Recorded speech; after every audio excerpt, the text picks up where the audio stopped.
All right, what's going on? How's it going?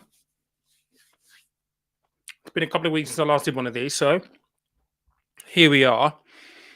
Just gonna answer some questions, have a little bit of an interaction.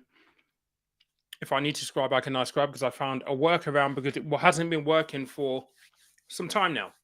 So yeah, I know very quiet on the channel this week.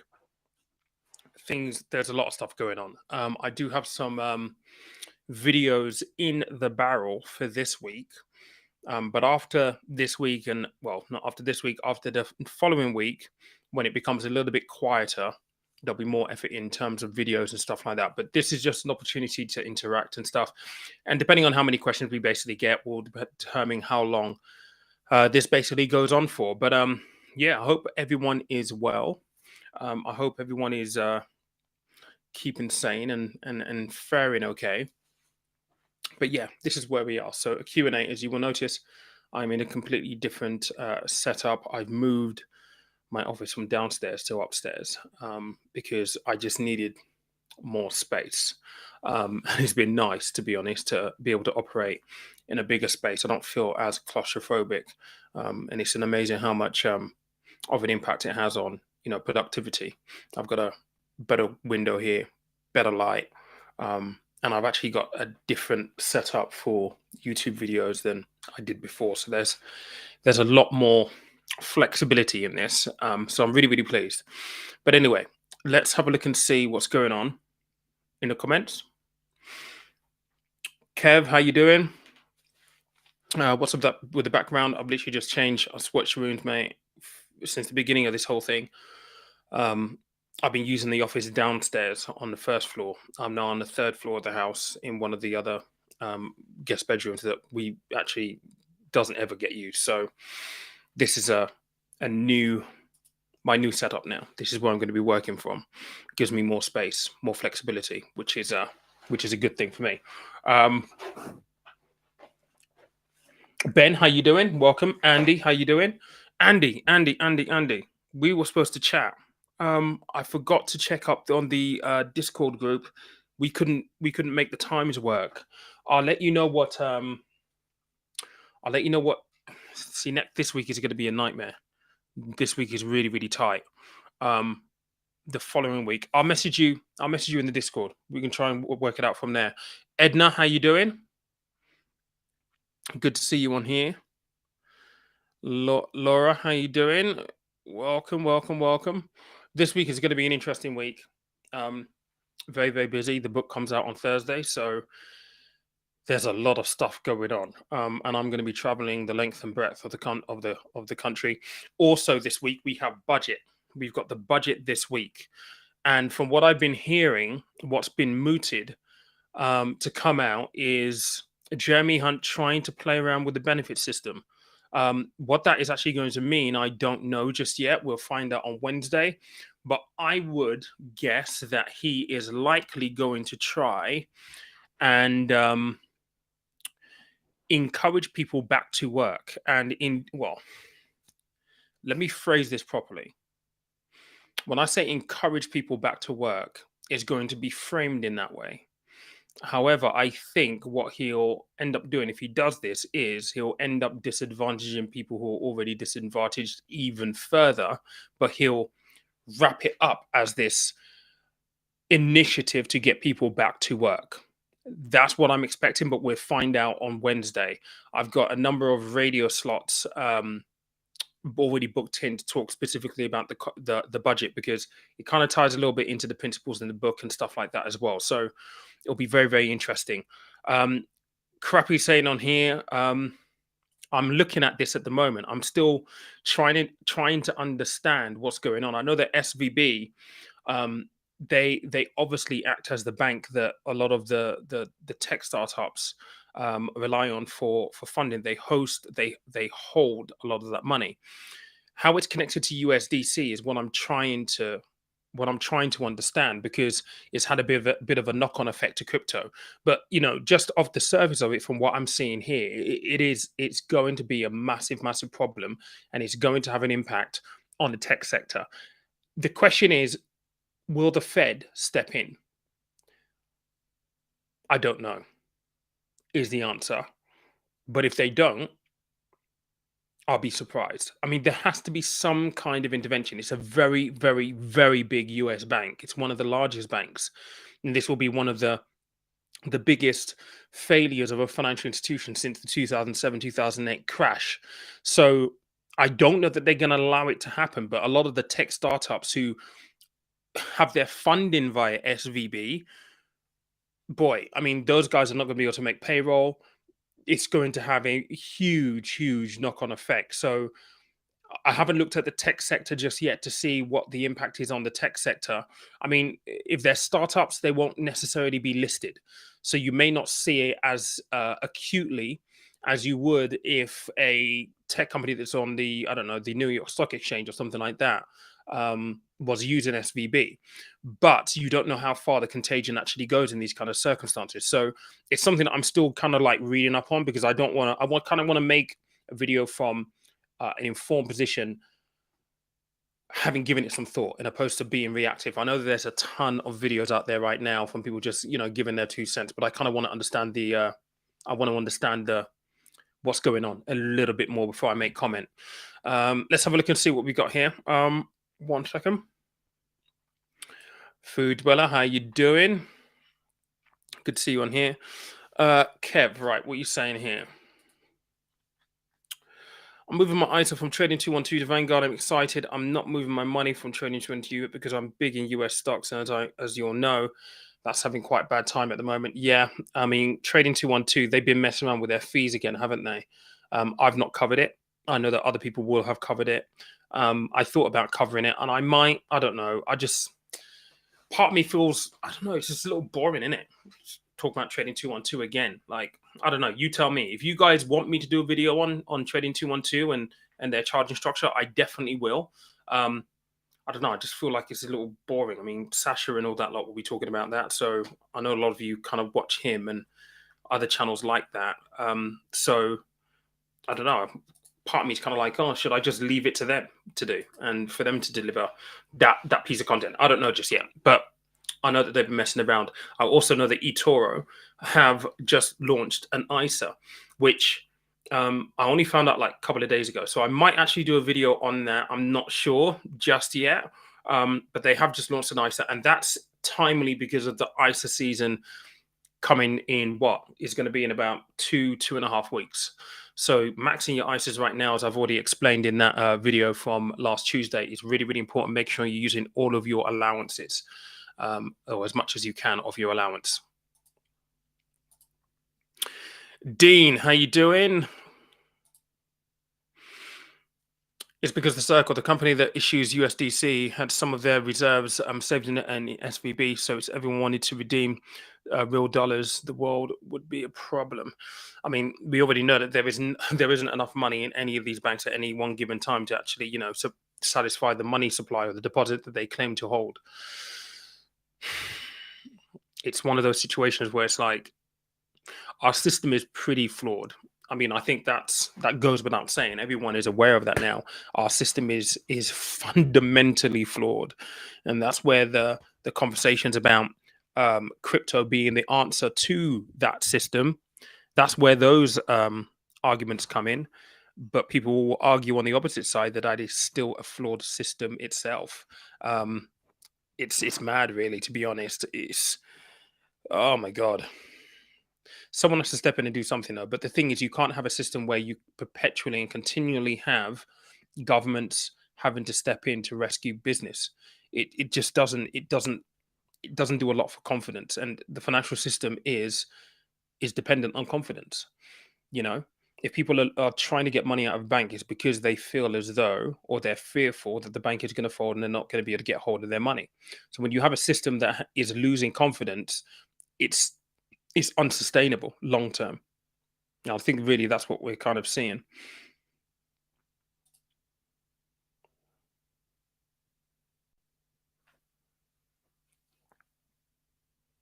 I'm just scrolling through the comments, guys. Bear me 1 second. I kind of lost my track of where I was, so I'm just trying to find. Yeah, so someone's saying here that the bank isn't that big, the Fed should not intervene. You know, this is the situation though, right? Because if you look at it on comparison, I can't remember how big they said. I think they were saying it's something like the 25th largest bank in the States, if I'm correct, or so. But like I said, you can't have the Fed stepping in every time a bank goes bust. It's like you can't do that. And for what I've been reading, they held a lot of treasury bonds. And this is maybe I do scribe with this a little bit just to explain this for those of you who might actually be interested, because this is quite fascinating. And you have to kind of ask and question. Sorry, I was doing some coaching with someone earlier, so let me just get rid of this. Um, and you have to question how a bank ends up in this kind of situation, right? Now, treasury bonds, you understand how bonds all work. So with a bond, you essentially get a yield, right? And what they had, I can't remember the numbers exactly, but I think it was something like they had $30 billion, right, in treasury bonds. And the yield on this treasury bond, so the return was 1.5%. And one of the reasons why they're in trouble right now is because this is a stupidly, ridiculously low yield at this point in time, given where interest rates and everything have gone. I mean, in a market where you can get a 5% yield on the same bond, on the same treasury bond, why are you going to go and get one of those? And that's really what's got them into trouble. And it does kind of beg the question in regards to, well, where was their risk management? At what point did you realize, did you not sit there and think, okay, interest rates are moving, yields are basically moving. Do we need to do something about our holdings? That should have been a normal conversation that they should have had, but it feels like they didn't. And that is a huge problem. It's a significant problem. It does raise a lot of questions. If you look at it just on the basis of, is it incompetence? Is it people not necessarily paying attention to what's going on and reacting accordingly like you would normally do if you're a fiduciary, as they call them in the US? Well, then the Fed definitely shouldn't step in, because it's down to somebody's stupidity and someone's been negligent of their duties. And that in itself is why people go to prison and should go to prison if it's a failing of responsibility, because, hey, we were just having a great time. We just didn't pay attention to it. So I would agree with this statement to a certain degree, but it's the knock on effect that it has. And it's whether or not the knock on effect will have a contagion effect to the point where it will impact other institutions, and it will to a certain extent, but how far does it go?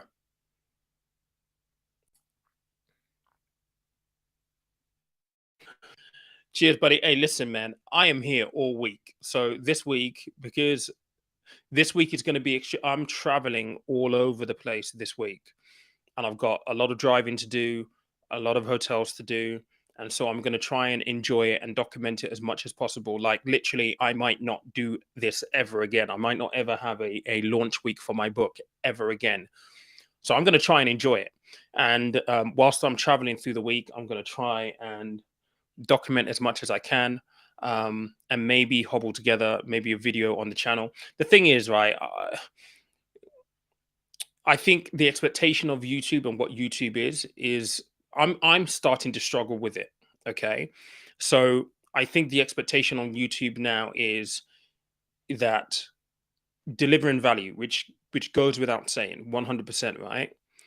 But for example, um, the video from last Tuesday, I've been so busy, and literally, if I didn't film whilst I was doing my thing during the day, I wouldn't have time to do it. So I've tried to shoehorn it into my schedule and just, shoot little bits and pieces whilst I'm out and about, and to try and kind of make it maybe a little bit entertaining, opposed to just hopping from one place to another, give you context as to what I'm doing. I've had a ton of messages of people saying that they don't like that.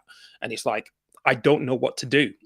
I'm not sat in one location for like an extended period of time like I was before, where I could plan it, film it, edit it. It was very much on the go, boom, right, let's do this really, really quickly, get it in, edit, done. And so I've had to try and get it to evolve as much as I can based on what I'm doing and where I'm at. But the feedback hasn't been great on that. And so it's one of the situations where I don't really know what to do. If I don't, if people don't enjoy it because it's different, I there isn't. I have to do something different at this point in time to make this sustainable, to continue to do this. And so it's trial and error, I guess. And I think ultimately, um, I want to show more because, like, for example, it's launch week, right? And part of me feels like, for those of you who have been with me for since the beginning in 2020, right, all the way up until now, there has been some distance traveled, right? And to be here, to have launch week, and not to kind of like share that feels a little weird to me. But at the same time, are people really interested? Do people really care? I don't know. And so to a certain extent, it's about me putting out what I want to put out, and hopefully people like it. Um, but at the same time, I do know that I still need to deliver value. So I'm having that. I'm having a battle with myself with regards to that type of stuff at this point in time. But I do want to share. I want to document this just for myself because I might never do this again. And depending on what happens with the book, I'm burning through a load of cash right now, trying to get to one specific goal around Sunday Times bestseller, trying to get those pre-orders in, and I'm burning through cash to get there. And I want to document that. If it happens, I want to document that. I want that on. I want that on film. I want that. I want that recorded so I can look back at it in 10 years' time and be like, that was a sick week. That was an amazing week. That was an amazing. That's a pivotal part of the journey. But if I put it on the channel, I'm not too sure that people, the algorithm won't like it for sure. Because if people don't watch it, it will tank the video and it will also tank the channel, which is what's been happening on the channel for, probably the last 6 months now. But anyway, we'll see what happens. We'll see what happens.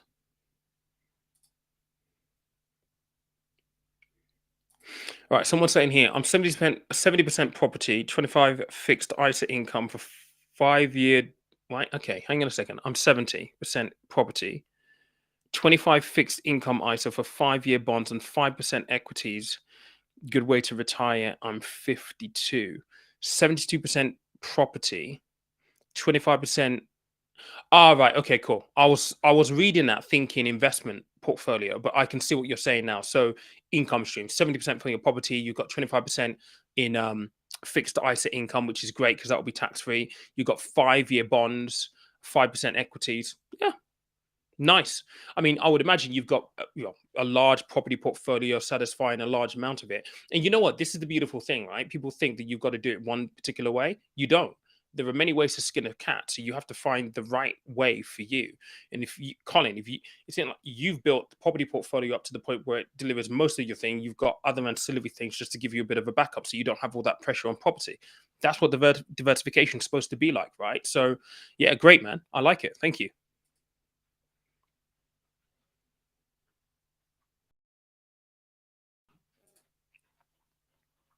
I've traded up fees. I didn't know this. I thought it was free trade. I'm pretty sure that Trading 212 have. I had a conversation this past week, and Trading 212 have upped their fees yet again.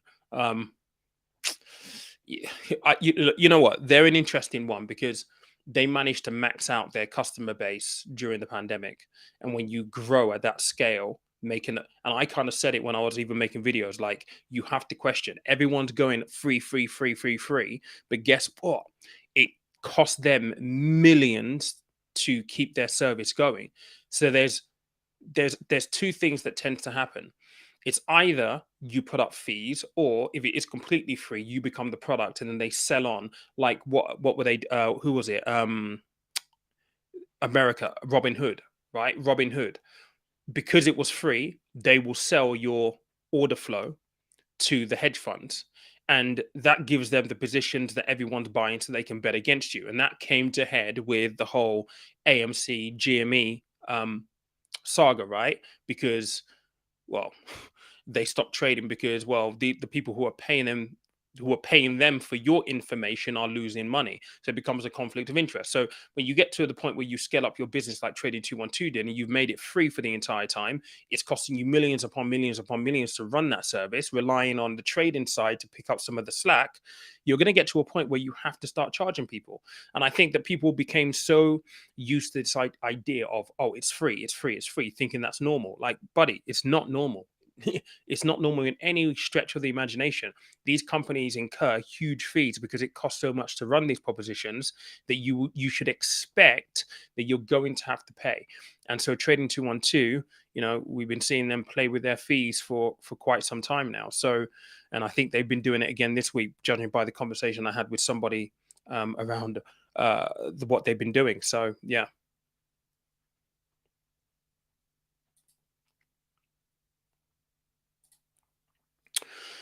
Did I listen to CoffeeZilla on the Joe Rogan Experience? I didn't, but I've seen snippets of it, and I've not listened to the full thing just yet. Yeah, I was going to do a video with reacting to CoffeeZilla this week actually, but I ran out of time in the end. And he posted a video. I think it was like 2 or 3 days ago. And again, it's another scam. It's one of the crypto providers who has gone bust, and it's all about the positioning that we've heard so much about, that people have just bought into hook, line, and sinker. And when you hear him recant some of the messages, you'll recognize them. And now that everything has happened as it's happened, you start to realize how clever of a tactic it was. So let me give you an example. The banks are not your friend. The banks are the ones who run us into a financial crisis. Blah blah blah blah blah. They then set themselves up to be this anti-bank, the new heroes, so on and so forth. We're here to help you. All the stuff that you've come accustomed to. Then it turns out that these dudes are the same dudes who were in this whole concoction, this quadrant of just corruptness anyway. They've just stepped out, tried to picture themselves and paint themselves as white knights, but they are still not. Not. They're doing the same things that the banks were doing. They are not doing their due diligence. They are not doing the thing that they're supposed to do. They don't. They don't act in full transparency. They invest client money where it shouldn't be invested without disclosing, because there's a loophole in the whole crypto side of things, right? And they just turn out to be just as bad as the guys who had this. And he was chronicling all of this, but there was one part that really got me that I was going to react to, and it was about the human collateral. And I've been saying this on the channel for so long, and I can understand the psychology behind it. If you're 40 years old, for example, right, or you're mid-30s, right, and you're a man, you're a guy, there are social pressures on you. You should have a career, you should have this, you should have that, you should be on the property ladder, you should be an entrepreneur. And God forbid, social media is now telling you, Jesus, you need to have a Rolex, or you need to be driving a nice car, you should be wearing designer gear, and all this just bollocks, right? Absolute nonsense, right? We know that it's nonsense, but you still feel that pressure. And as a guy, as a man, especially if you're in your mid-30s heading up to 40s, it is so easy to fall into this trap of, okay, I need to do something. And I've spoken about this a number of times, in the fact that these guys are very, very clever, because they know what pressure you are under. They understand fully well what buttons to press, what things to say, what numbers to demonstrate, to get you to think irrationally, for you to find hope in false figures and false promises, because you feel the pressure that, oh, I need that house deposit, I need to take the next step, I need to secure myself. And they prey on that sentiment in order for their scheme to work. And that's what we've been seeing. We've seen this with XTBs, Sam Bankman-Fried. We've seen it with a lot of them now, and nothing ever changes. And it's the human collateral that we often miss, because for the last, maybe not this year, and maybe certainly not last year, but in 2021, when crypto was going nuts, what were you seeing? You were seeing people talking about, I made this money and I've got a Lambo, and this is all from crypto and all this kind of stuff. And you've been hearing people talking about stocks that will 10x and blah, blah, blah, blah, blah. Where are they now? Human collateral. And that's the one thing that he said in his video that, for me, really kind of hit home. And actually, I posted on, on Instagram? I posted a story on Instagram the other day, because even on the Late Show, this is how it's become a talking topic, a talking piece now in mainstream media, certainly in the States, even on the Daily Show. I can't remember his name now. It's the Indian guy who was hosting. He had, I think he had Kevin O'Leary on, and he said to him, he said, "Listen, when you go on social media and you tell people these are the positions that you've taken and this is how much money you've made, what you're doing is more damage than good. Because yes, you might be inspiring people to invest and try and be a venture capitalist, right? But what you have that they don't have, and I've said this so many times, is they have, well, you have, Kevin O'Leary has the capital, the resources to be able to withstand a huge loss, right? So his money that he put in with Sam Bankman-Fried, he's lost that money. Hey, doesn't matter. Is not going to destroy his life. He's not going to lose his house. He's not going to lose anything really of any material value because he's got enough resources. And look, I'm going to mention this in my book because I actually have this in my book. I say you should never, and I've said this on the channel before, you should not be taking advice from millionaires and billionaires about investing and so on and so forth. And that is very controversial. I know there'll be tons of people who say, well, you should be learning from people who have already done what you've done. But what I try and point out in the book, and I'm going to say it here is they are in a completely different tax bracket to you.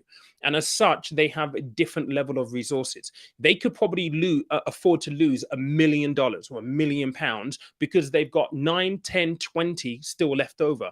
They're only investing a proportion of what they have. Now, what I've seen over the past 2 years is people follow these guys, put all of their life savings into it because Dermot or Kevin O'Leary has done this, or Grant Cardone does this, without really understanding that these guys have way more resources.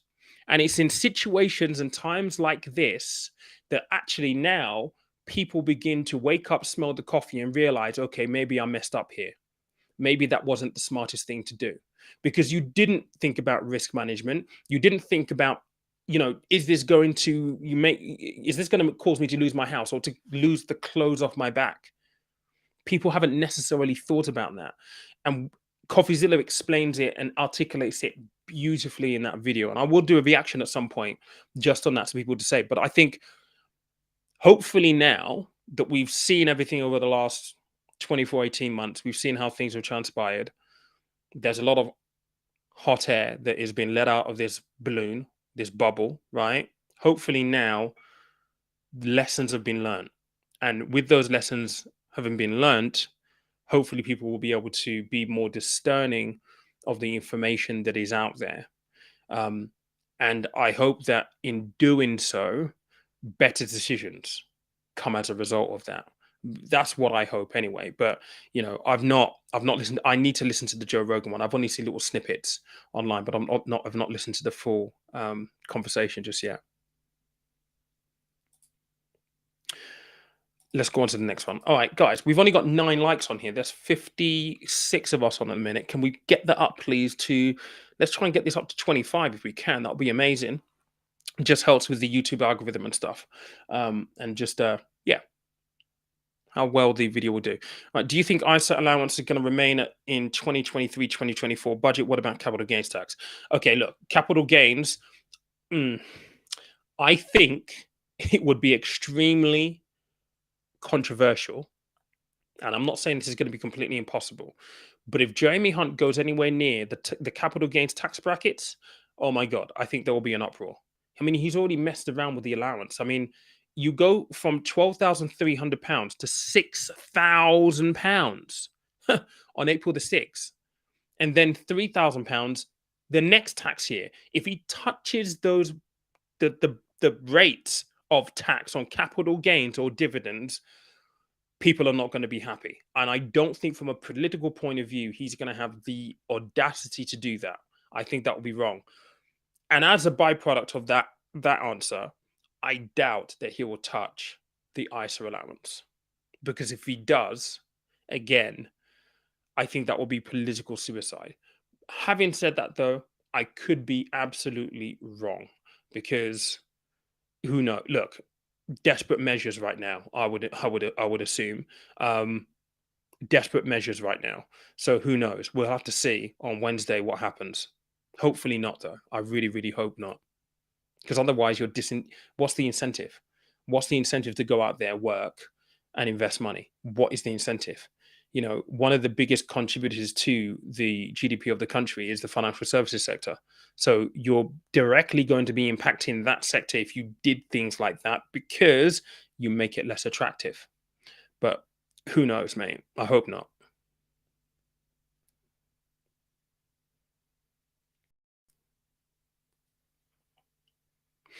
Someone's just saying here, if government keep bailing out banks, then the trouble here is if you have the government keep bailing out bank after bank after bank, what will happen is banks will just be like, government will bail us out, they'll take more risk. So you have to be willing to scapegoat somebody at some point, because otherwise, what's the point in having rules and regulations, right? That's what regulation is there for. Like, and for people who don't work in financial services, you may not appreciate how tight and how arduous the regulation is. But bro, that regulation is it's really, really, really, really it asks a lot of people. I mean, if you look back to 2013, 2014, people had to retrain, like financial advisors had to retrain or retire. And a lot of people retired. Why did they do that? Because they wanted to upskill the people that were in the pool of advisors advising people to get better outcomes. And we saw thousands of financial advisors just retire because the level of exam that they then had to take was far beyond the pale for a lot of them. And to be honest, it was kind of a good move because it got rid of some of the old financial advisors that were just there living off residual income. And so, the regulation within the industry is quite arduous, it's quite tight. And I don't think retail people don't necessarily appreciate that sometimes, but they're there for a reason. If you have banks failing, you need to you need to bring to bear the full consequences of, listen, these are the rules, you broke them, you didn't live up to the regulations, the punishment is this. And if people need to go to prison, then people need to go to prison. And I think that they need to basically make sure that they publicize and really put it out there. This person went to prison because of a neglect, and it has to be put out there. Somebody needs to be scapegoated. If it's a mistake that could have been avoided and was just overlooked or missed completely, somebody needs to be scapegoated. Period. Someone saying here, I'm changing my current life strategy 60/40 to the 80/20. Don't think I need to open a new ISA, just invest in different funds and then transfer current ones to the 80/20. Is that correct? Yeah, you can do a transfer. I mean, well, you wouldn't do a transfer, you'd simply just swap over the portfolios, pretty much. You can do that technically. Whether it's the right thing for you to do, I mean, then you're getting into timeline. How well has the investment performed up until now? Are your goals still the same to warrant the change from 80 to 20? Your timeline, there's a lot of stuff that goes into it. But technically speaking, in terms of just the simple, right, moving things from 60 to 40, you can do that. That's not a problem at all. But do ask those further questions because I think that's important.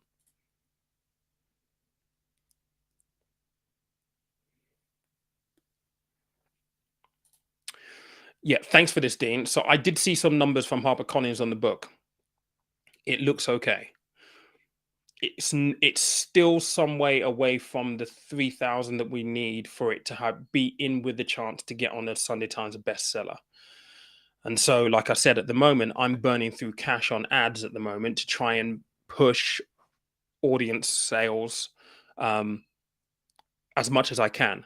Um, but again, it's marketing, right? Sometimes we're tracking and optimizing as much as possible, but there's an element to it that goes off that we can't see. And so it's a huge leap of faith. And I'm burning through thousands right now, trying to give it the best chance possible. So we'll see what happens. Like I said, I'm probably going to only ever do this once. So I want to give it everything, give it all the beans to see if we can attain that. Because if we do, I think That will be amazing, just in terms of being able to take next steps and trying to reach more people, um, and cut through the noise, really. But we'll see. But thanks for asking, mate. Cheers.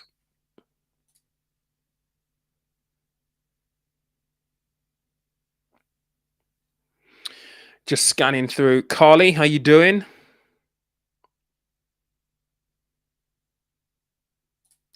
What's my opinion on 0% finance deals for Apple computers and products like that? I mean, look, if you need them, you need them, right? But I'm still of the opinion I won't finance things if I can help it, because it's a debt, and just I don't do too well with debt. I mean, it just, yeah, I struggled with it for 15 years. I'd rather not have any debt, but they are good deals. I mean, especially if you're able to you pay it down during the time, it's completely fine. But the thing is, with apples and stuff like that, it's like every single year there's a new iteration, and this is the one thing that I don't like about them, is because they'll talk about, we've got a, I don't know what number chip they're into. That I've got a M2 or M1 chip. What's the latest one? I think it's an M1 chip, right? Let me just hang on a second. Let me just see on here, what are they on right now. um I have got the M1 chip. And it's like, you're telling me that you haven't got the technology for an M3 chip already. Like, you do. They probably do.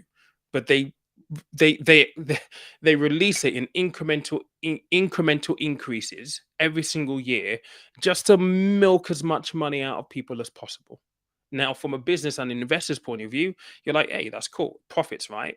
But at the end of the day, it's like, dude, like, come on. And so when you're financing these things, it's like, by the time you've finished financing, well, there's something new and something new and improved that you could basically get. And it's like, okay, but do you want to upgrade? Then you're financing again.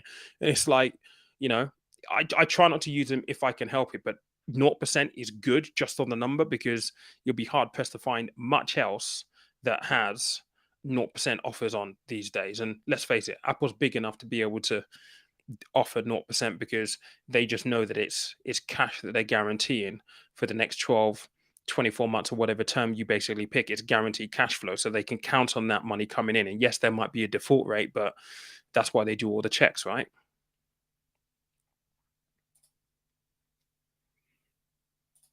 Kiki, how you doing? How you doing?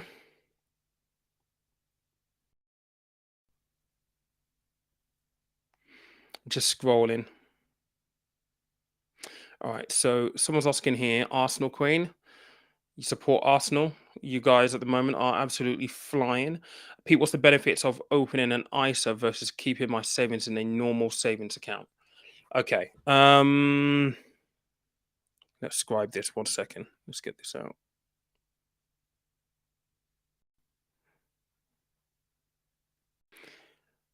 Let's share this 1 sec. All right. Okay. So if you have an ISA, you can save or invest 20K. That's the maximum, okay, that you can save in. Now, the biggest, and someone was debating me in the comments of the video from Tuesday. And look, I will say this again, because at the end of the day, I'm not your financial advisor. I'm not your mom, your dad, your aunt. You do whatever you want. It's your choice. Um, what my job is to explain things based on my experience, having worked in financial services and being a financial advisor, and thinking about tax efficiency. And that's the first rule of financial planning: tax efficiency first. Okay, so you can put 20K in as your total, but the big benefit is it is tax free. So if you ever use this money, there's no income tax, there's no dividend tax, there's no capital gains. Okay. So it's completely tax free. That's the big advantage of it. Now, if you accumulate quite a lot of money into your ISAs, you can clearly then see where the benefit is going to be. Now, in a savings account, whilst you have no maximum, there is no maximum in terms of the amount that you can pay in, like £20,000 over here, but you are going to be taxable on this. So that's income tax, capital gains tax, whatever, right? Well, you won't have a capital gains tax in a savings account because it's not actually, well, invested technically, but you will have to pay tax on what you get. Now, you do have your personal savings allowance. which is £1,000 if you're a basic rate taxpayer. It's £500 if you're a additional rate taxpayer, and then it's zero if you're if you're a higher rate taxpayer, then it's zero if you're a additional rate taxpayer. If you're in this bracket, then you count yourself lucky because you're doing six figures plus, right? At that point. So you're going to fall here. And the reason why I say that it's best for you to go here is because let's just say, for example, Jeremy Hunt decides to basically change this. Well, all of a sudden you don't have a personal savings allowance anymore of £1,000, you're going to start paying tax earlier. And it doesn't matter whether you're paying £1 in tax, £2 in tax, £3 in tax. The point is, you don't have to pay tax. And so, from a financial planning point of view, your ISAs are always the best.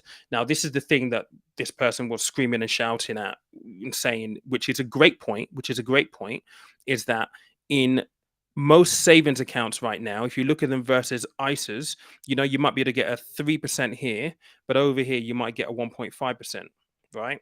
The rates on ISAs aren't as attractive as on traditional savings accounts right now.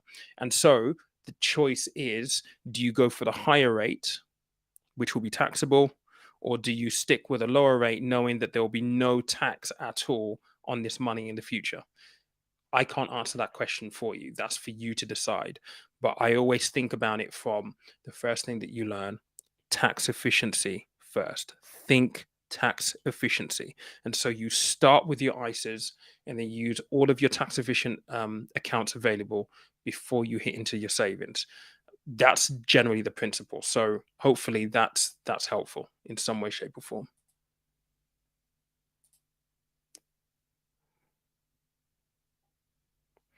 I'm just scanning 1 second. Yeah. Cheers for this, Dean.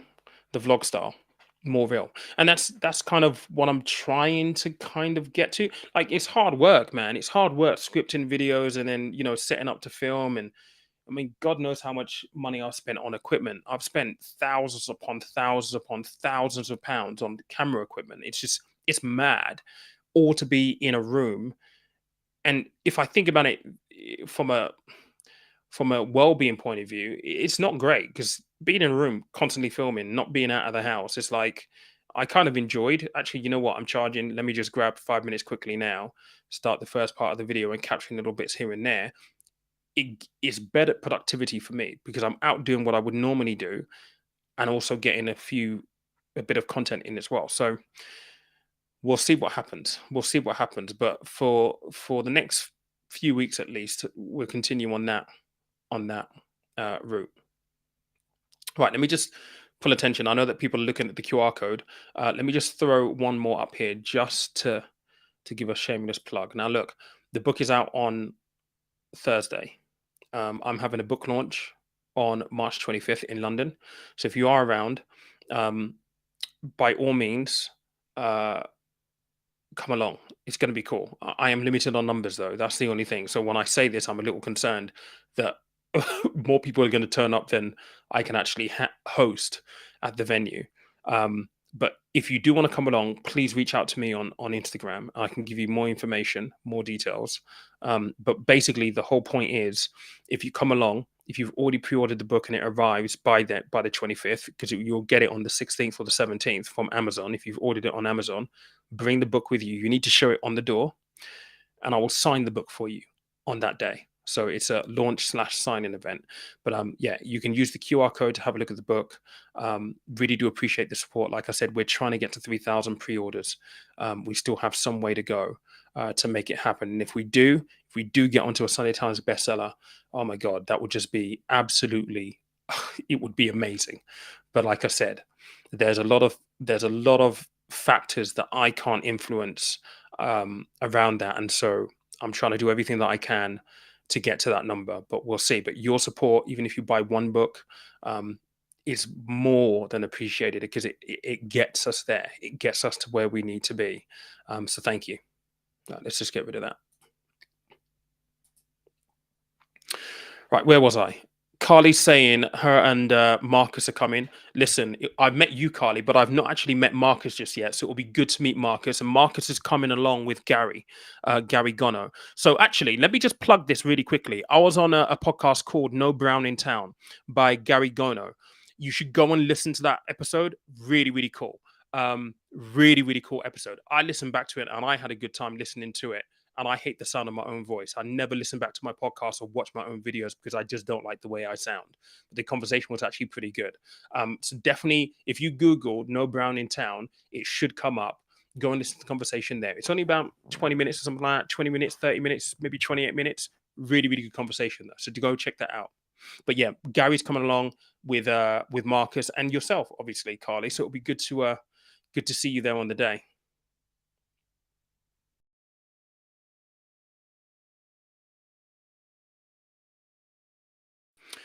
Okay.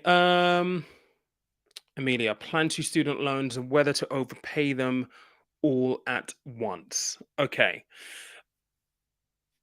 Generally speaking, so there are different types, but generally speaking, so I get why student loans and student debt are a huge mental kind of like burden for a lot of people who have student loans. And I don't have any because I didn't go to university, so I can't necessarily say that I relate to how people feel having student loans. However, what I do think is important is to try and prioritize. Okay. So let me just try and explain this. And again, I'm saying this in the full knowledge that I've never been where you are right now, with possibly having the weight of student debt around you. But I do want to explain this because I think it is important. And it speaks directly to the question of whether you should overpay them, because what I want to get at here is capital allocation or allocation of your cash, right? Where should you send your money to? So if you have student loans, start this. If you have a student loan here, right, and let's just say it's £30,000, all right. Obviously, I think on plan two, you do have an interest rate on them. You have this as a debt. Now, typically, once you earn over a certain amount, this gets deducted from your wages, right? It gets deducted automatically. Now, a lot of people are in this phase where they have student loans, but they also have their eye on, guess what? House deposit, because they want to get on the property ladder. But there's this mental kind of like block, or this mental kind of like pressure of, I need to sort this out because it's £30,000. But I think the question that everyone needs to ask here is, does your student loan impact other things and goals, right? So, like house deposit. The reality is, if you go and apply for a mortgage, so if you really want if this was your situation, you wanted to buy a house, your student loan is not going to impact this. And so, in opposed to overpaying here, why overpay here if you want to do something here? Take whatever you're going to overpay and put it into, and it doesn't have to be house deposit. It could be anything. It could be traveling, because guess what? You're only young once, and you're only going to be in a position where you could go on a sabbatical and just go travel the world really once. And in my experience, the younger you do this, the better it is, because it gives you perspective. It allows you to kind of have a general understanding of the kind of things that you actually might want to do long term. I mean, traveling is so soul enriching, and it's so enlightening just for your mind. I would say get it done early. And in opposed to overpaying here, I would put the money towards finding yourself towards big goals personally. That's what I would do, because at the end of the day, you know, once you start earning that qualifying amount, is going to get taken out of your wages. And guess what? If it's not paid off over a period of time, it's wiped out. That's just my view. And I think it is very much kind of a situation where you need to make mental peace with it and prioritize it. And particularly if you are looking at, property purchase, getting on the property ladder, giving yourself a foundation for life in general, I think that decision around where you should allocate cash to becomes very, very important. I know someone who, for her, it was like, I just need to pay this off, because just psychologically knowing that it's there just did her no favors at all, and she just felt better paying it off. And once she paid it off, it kind of kicked her into gear to do other things. And look, you've got to come to your own decision at the end of the day in terms of how it affects you. But I will delve into that. But I just wanted to touch on that a little bit. Hopefully that's, I don't know, useful in some way.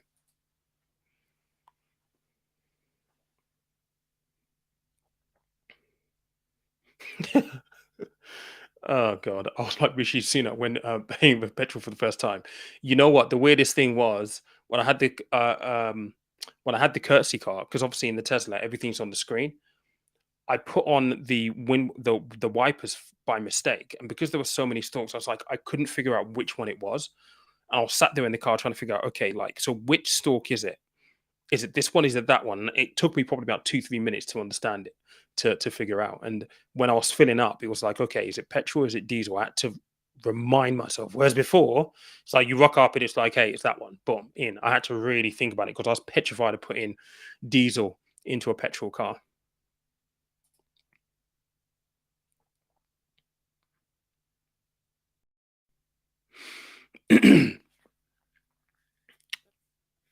Okay, Pete, you're doing a great job. Thank you. Any idea how the US REIT and BDC dividends are taxed in the UK?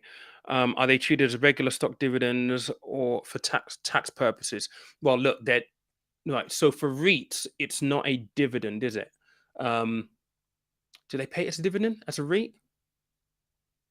I'm not sure it's classes because they have to pay out a good proportion of the proceeds to people who actually own the REITs. But even if it is paid as a dividend, depending on who you're investing with, you should fill in a W-8 Ben form, which means that it will get taxed because you pay dividends withholding tax in the state, right?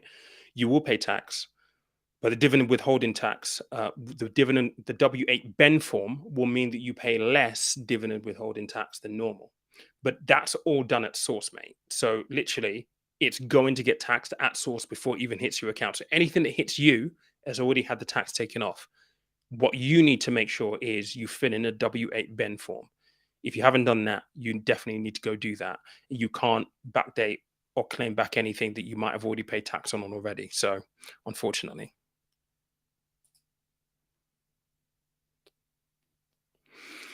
Main things to consider before opening a lifetime ISA. Okay, so age is one of those things that's really, really important. So you need to be under the age of 40 to open a lifetime ISA. So assuming you're below that age, I think the main thing to consider would be, you know, why you open in the account. I mean, the function of a lifetime ISA is to either help you get on the property ladder, first time buyer, or to help you save or invest for retirement. Okay, so depending on the reason why you're opening the lifetime ISA, you need to kind of be clear on it, because ultimately, with a lifetime ISA, so let's just say you're a first time buyer in this instance, right? And you know that £4,000 is going to get you £1,000 from the government in top up. Yes, you need to hold £4,000 in the account for at least 12 months, yeah, as the qualifying period.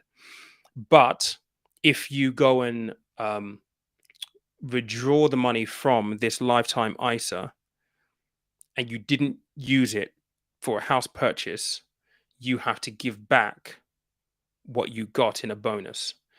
And so let's put it this way.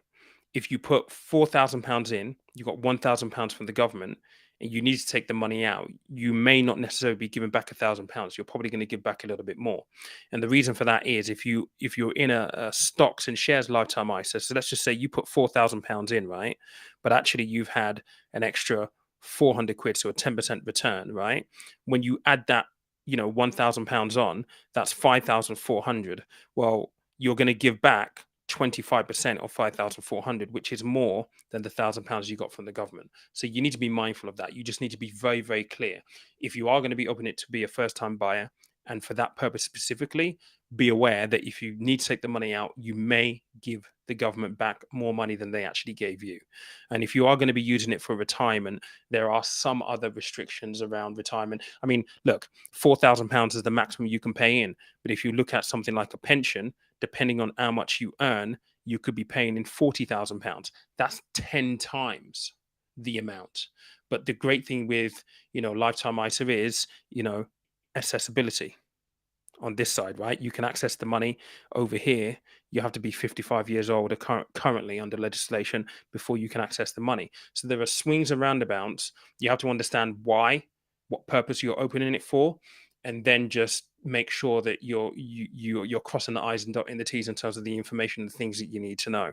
I would definitely say though that if you're in this camp where you might be looking to do it for retirement planning, I would strongly urge you to look at a pension instead. And yes, obviously 55 is an issue, but there are certain benefits here that will far outweigh this one as a lifetime ISA for pension purposes.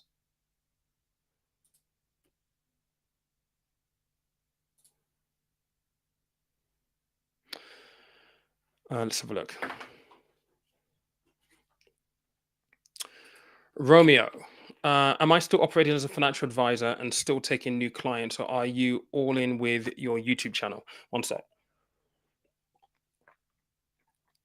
I'm not advising as a financial advisor anymore. I stepped away from that to do this. So I don't take on clients. I coach, but that's about it. I don't advise clients. And in coaching is very, very different to financial advice, because as a financial advisor, what they would do is you would have to invest money with them. So they will help you invest and they will charge you a fee for that. So the fees range anywhere between 1% and 5%. So if you're investing a small amount of money, you're going to pay 5%. If you invest a large amount of money, you'll probably pay 1%. But if you're investing, £1,000,000 or £500,000, 1% of that is still a lot of money.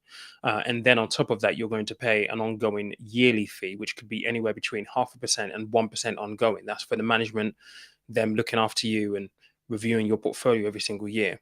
I don't do that anymore. I coach. So with coaching, what tends to happen is I will work with a lot of people who are maybe first-time buyers, who are first-time investors, who may have money coming and they have no idea what to do. And so they'll come to me and we'll work through what their plans are, what their aspirations are, what the money means for them, what the money needs to do. And then what I do is I then say, right, these are the options that you have available. These are the pros and cons based on what we've spoken about. Maybe some of the key considerations for you to consider will be X, Y, Z. These are the things you need to know. And I allow people to kind of make their own decisions. That's the whole point of coaching. I approach it as though if you are my client and I was the financial advisor, this is what I'm thinking. These are the things that you need to consider and help you get perspective. So, for example, on Saturday, I had a coaching call with somebody, and he wrote one of the songs, which was one of these club bangers that even I used to dance to. Right? It was amazing meeting him. To be honest, it was actually a little surreal, because when he mentioned the song, I was like, dude, that right there was the dance floor filler of the time. Like, I remember going out clubbing and like this song would come on and everyone would go nuts. And to meet him being a co-writer, it's amazing. So he's got money coming through there. And one of his goals was financial freedom. And it was in a very, very close proximity to his age right now. And I said, look, what does that actually mean?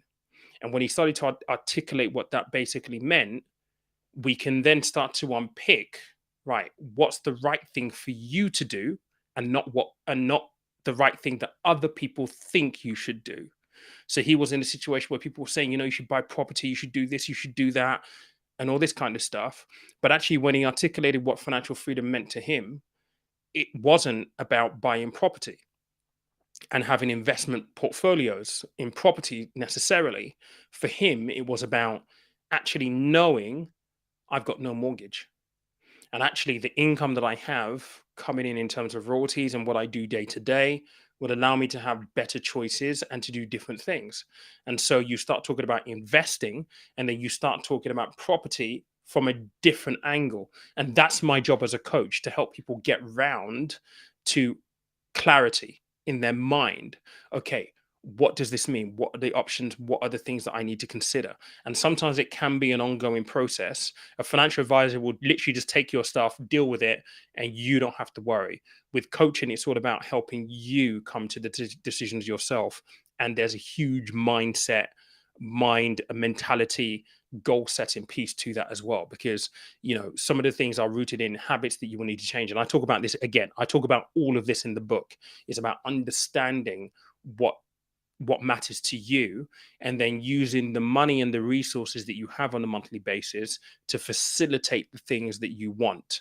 And that is very systematic. It takes discipline, it takes know-how, but the book kind of enlightens and tries to steer you down that path. And that's what I do as a coach. And I would never, well, you would do that as a financial advisor, but not to the depth that I do, because most financial advisors are looking after they're looking after the money to invest and the ongoing fee, because that's really how they build their business, and that's what gives them value within their business as well.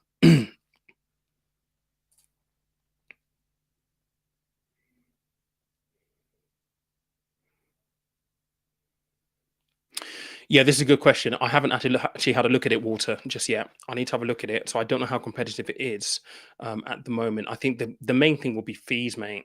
It will be fees and what you can place in it. That will be the main point to consider. But I've not had a look at it just yet.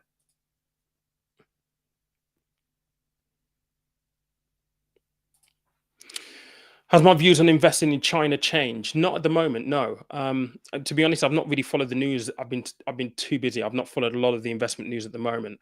But I think the sentiment is still that China is going to lead the way within the economy, as far as I've seen. I don't know if there's anything new that's come out just yet. But again, when you're looking at this as an investment proposition, it isn't putting all of your money, the majority of your money, into China. It's putting a small proportion, so you're diversified.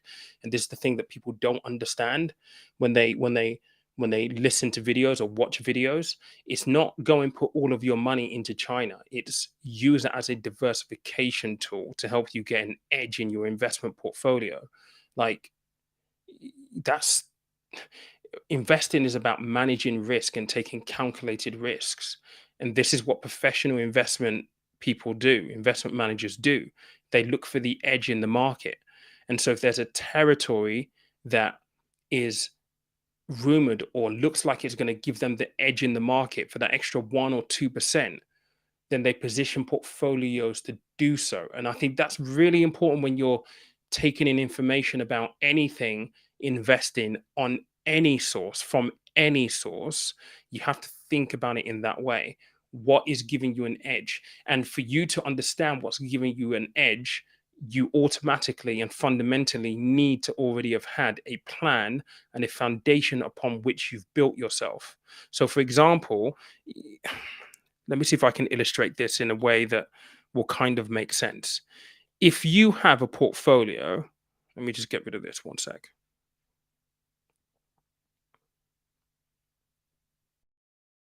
And this is what I see a lot of people do, right? So they would have built themselves a portfolio, and whether them stock picking themselves, right? They will have built themselves a portfolio, which would just be full. Like, and you're right. So tech, right? Tech is a prime example now. Tech, but the majority of their money will just be in this. Like, majority of it. Let me just expand this just so it's actually visually correct as well, right? They'll have majority of their money in tech. Why? Why? Because there's been a shed ton of YouTubers telling you Palantir and freaking what's it called? Churchill Capital and all these other tech startups as the ones that are the wealth drivers of the future. And as much as the data may have been accurate at that point in time, you then have to start asking questions when all of a sudden, well, tech suffers in inflation and in recessionary periods. But guess what? These, keep the language clean, these Watsits only started investing because they were watching somebody else on YouTube and are replicating what somebody else said. in order to build their channels and their following and all sorts of stuff. They've got no experience whatsoever. And so they put all of their money in here. They've got all of their followers to put their money in here. And now they're just sat there twiddling their thumbs thinking, crap, I hope this gets better at some point.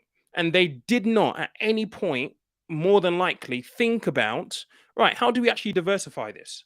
How do we diversify any of this stuff? Right? So is it right that we should have this much in tech? Or should we have gone, okay, let's have tech in this portion right here. Still large, still quite a large portion, call that 20%, right? And then we might have other things, other investments across other sectors and geographical regions as the makeup of the rest of the portfolio, right? That's the logical thing to do. That's the smart thing to do. And this is the thing that frustrates me about YouTube.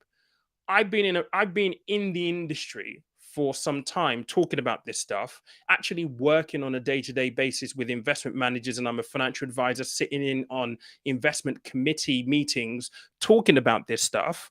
But I'm the novice who knows nothing because I say something that is unpopular that people don't agree with, or something that is contrary to what a popular YouTube who gets tens of thousands of views tells them, because they get tens of thousands of views, so they must be absolutely right. It makes no sense. And it's in situations like this where you're kind of like, okay, well, who was telling the truth? And the same thing applies when you think about, your investment portfolio, but you think about it from a sector specific point of view or a geographic point of view, right? So again, if we just reset this entire circle and look at it not from a sector point of view, but think about it from a geographical point of view, right? So let's just get back on here, right? This is your portfolio. And geographically, what do? The US is the largest market on the planet. So it will make 100% sense that you'll have a large proportion within the US. But if you have a plan in your investment strategy from the outset, which is based on your timeline, is based on your goal, is based on your risk profile, and that within that you've got your attitude to risk and your capacity for loss, which I explain in the book, by the way, and I'm pointing that way because my book is on the shelf here in the house. This is the formation of your plan. This is the foundation of your plan. Now, this is all boring stuff. People don't want to hear this because it's way too boring, goes over people's house, and it doesn't give them the quick return that they need, right? But meanwhile, other YouTubers are like, oh, don't worry about this. Go low cost, go here, you'll be sweet. These are the foundations. You would never build a house without a strong foundation. Would you ever build the Shard without a foundation, without a strong foundation? No, you wouldn't. Why? Because you will kill people, right? You'll cause material damage. The same thing applies here. So within your investment portfolio, you need this, because that tells you, okay, so for the States, how much goes here? If you're looking to eke out that little bit of advantage, right, would say China, okay, so if this is China, how much goes here? If it is said that they're going to lead the recession recovery this year, well, actually, if your initial exposure was going to be 5%, you might say, right, let's put this up to 7%. And notice it's not a huge jump from 5 to 25. A lot of professional investors will never do that because it is the data that comes out of China is very unreliable. In the video, I talked about efficient markets and non-efficient markets. The UK, the US, right? The Western world markets are efficient markets. What that basically means is that you can rely upon the fact that they require reporting, they require companies that are listed to meet compliance parameters. There are rules and regulations in place, right? So they're efficient markets and you can rely on that information. China, that's not the case. And so when I was working for investment houses, even when they were investing in China, the amount of due diligence they would go through would be way over the top compared to, the US or the UK or Europe when they're investing there. No, they have to seriously look at it. And that's why they would only make a small incremental increase into a place like China because it is not an efficient market.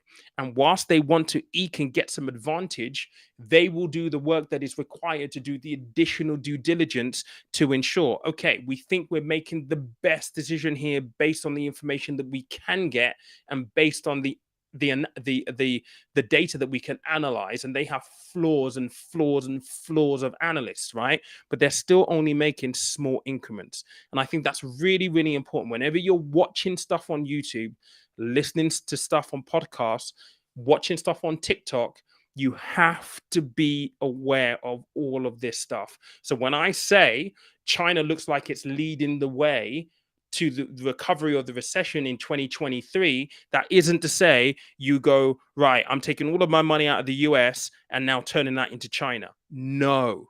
Diversification, all of the things that we've spoken about, risk management still plays a part. It's like having like a Venn diagram.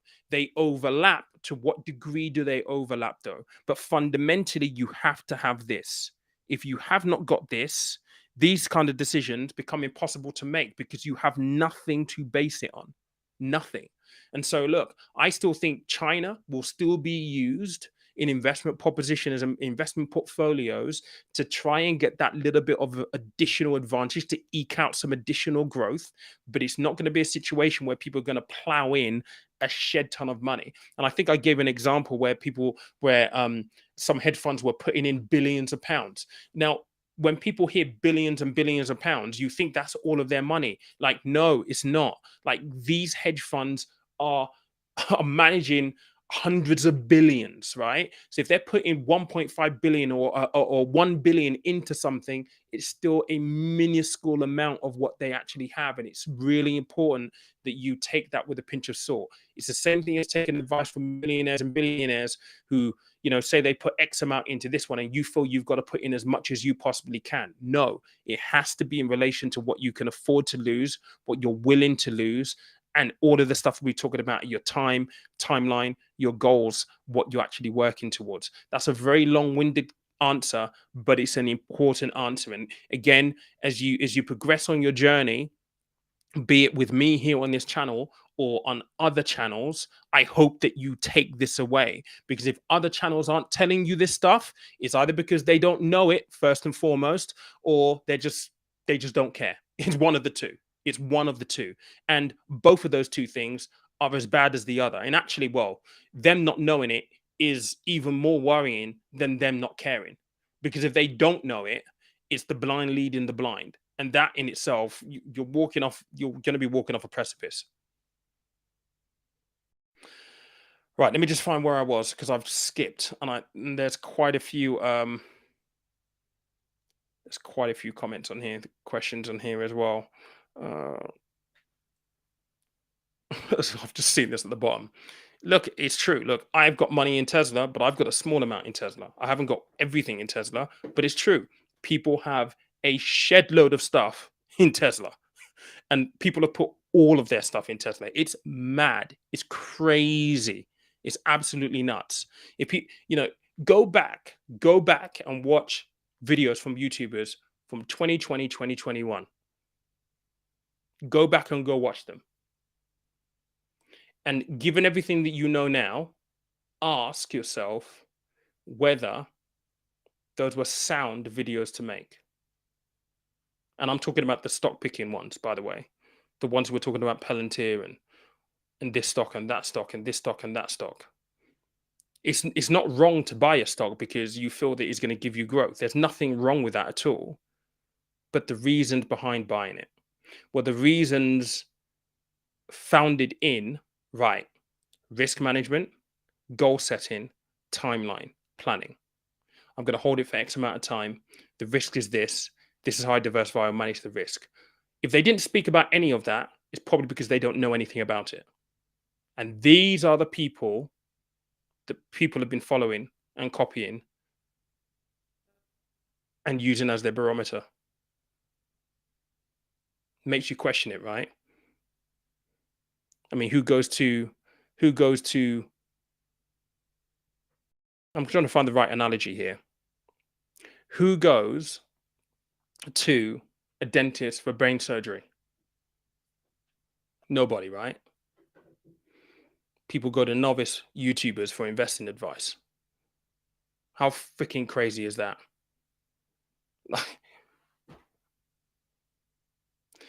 All right, I'm just gonna scan here. It's been an hour 14, so I need to get off because I have to finish an edit. So let me just do a little bit of a scan. I'll see if I can take one or two more. And then we need to call it a night. I've already been here. Where are we?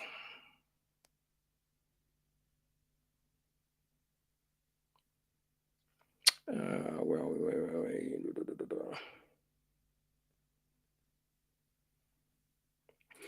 Kevin is saying, how do I buy physical copy? You've got the audiobook. If on Amazon, mate, on Amazon, you should have three options. You should have audiobook, Kindle, then you should have physical book. So you can get the physical book off Amazon.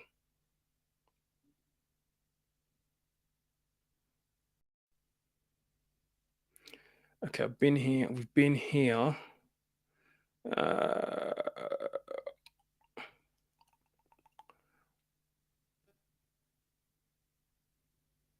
okay, no, I'm at the bottom. Okay, cool. All right, guys. Thank you so much.